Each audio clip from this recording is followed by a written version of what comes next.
China is the world leader in renewable energy. In 2024, 64% of all renewable energy in the world was produced by China alone. India, meanwhile, has a larger population than China, but its share in renewable energy was just around 5%. Now, of course, this is not a fair comparison. China's GDP is more than 4.5 times bigger than India. But I wanted to understand how China reached here, and is India doing enough to be in this race? Let's find out.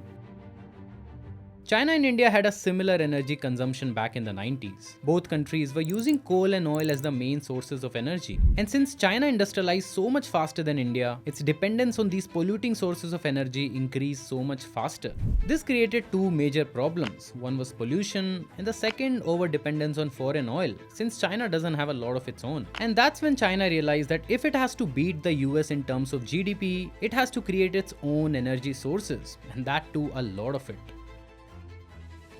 This was the start of China's renewable energy race. In 2006, they passed a Renewable Energy Law, and this law was the first of its kind anywhere in the world for how ambitious and detailed it was. Firstly, they made it mandatory for power grid companies to buy renewable electricity. So basically, all the renewable electricity produced in a certain area was bought by government-funded power grid companies. This gave confidence to private players to set up their own solar or wind plants and sell the electricity directly to the government. Next, the government introduced something called feed-in tariffs, which was basically a guaranteed price at which the government would buy renewable electricity from companies. This fixed price helped the companies to determine exactly how much money they would earn per kilowatt hour of energy produced. Now, in the beginning, renewable energy was more expensive than coal-based energy, and so to subsidize it, the government set up a Renewable Energy Development Fund. This fund ensured regular payments to private companies, and at the same time, it helped in funding innovation and R&D in clean energy technologies. Next, the government set clear targets to achieve by a specific year, and these targets were then distributed among various state governments. So for example, areas like Inner Mongolia and Xinjiang, which have a sparse population and a lot of surface area, they were given big targets to set up solar and wind power plants. And finally, the government gave subsidies to companies that were building components for this sector. So for example, companies that manufactured solar panels, wind turbines and batteries for clean energy, they were given incentives like tax break, land at a cheaper price, cheap financing, buying assurance,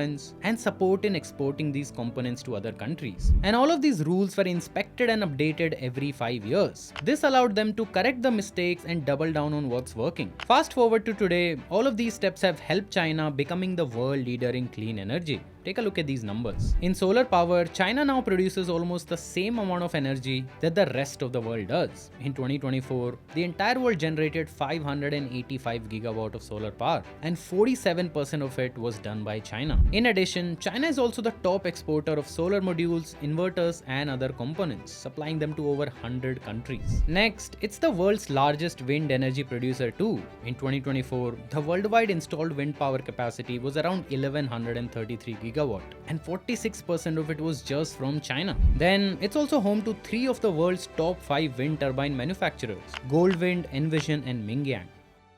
India, meanwhile, has been very slow in this race. In 2010, the UPA government set up a national solar mission, and the target it set was too small, just 20 gigawatt of solar capacity by 2022. Basically, our approach from day one has not been to be a global leader, but rather try and meet our own demands. And this target of 20 gigawatt was later increased in 2014 by the NDA government, and the new target was 100 gigawatt by 2022. India achieved this target in 2024, which is a great thing, considering how slow most of our government projects run. But India needs to move much faster, especially if we compare ourselves to China. This is a side-by-side comparison of India and China in the field of renewable energy. In total renewable energy capacity, China is the world leader with 1889 gigawatt of capacity. India is almost 9 times smaller at just 209 gigawatt. Next, in terms of total solar power installed, China is again the world leader with 886 gigawatt of capacity. India here is again 9 times smaller at 97 gigawatt. Wind energy comes next, where China's capacity is at 520 gigawatt in 2024. India, meanwhile, is at just 48 gigawatt. Next, what's the share of renewables in total electricity mix of these countries? Last year, 33% of China's electricity came from renewables, whereas for India, this number was just 12%. And finally, what's the price of solar power in these two countries? India and China have one of the lowest prices in the world. In China, it was just 3.08 rupees per gigawatt, whereas in India, it's 25% more expensive at 4.11 rupees per gigawatt. If you look at these numbers, one thing is clear. India is far behind China. But in reality, we have come a long way. Just a decade ago, most of these numbers were in single digits, so India has done fairly well. Recently, India also surpassed China in terms of funding in the clean energy space. In the third quarter of 2024, Indian companies received 4 times more funding than China. But the question is, can India maintain this momentum and become an alternative to China in the global clean energy supply chain? That is something to be seen. The biggest roadblock for India here is manufacturing clean energy components, where China has a near monopoly in the world. Currently, India itself imports 80% of its solar equipments, and 60% of which comes from China. So, Indian government has to very carefully plan and implement a strategy which not only boosts the manufacturing of these equipments in India, but also makes them attractive for other countries to buy.